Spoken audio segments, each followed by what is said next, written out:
Kalau kau tanya aku kan, tudung apa yang paling best, yang paling selesa, aku jawab tudung sarung, dik. Tudung sarung daripada By Che Fiza. Aku suka sebab dia ada banyak colour and dia ada printed. So, bila aku pakai baju plain macam ni, tak ada nampak boring sangat kan. Pakai tudung sarung yang biasa kita pakai yang ada colour macam ni.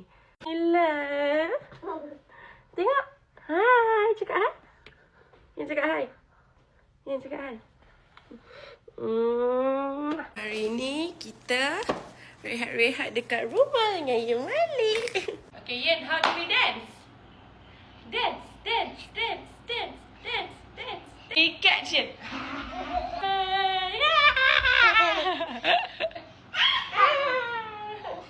Shine.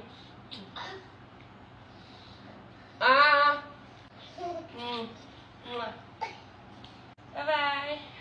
Kalau korang nak cari tudung sarung yang selesa and cantik, dia tak plain, dia tak boring, beli dekat By Che Fiza. Dia ada banyak sangat tudung sarung yang korang boleh pilih.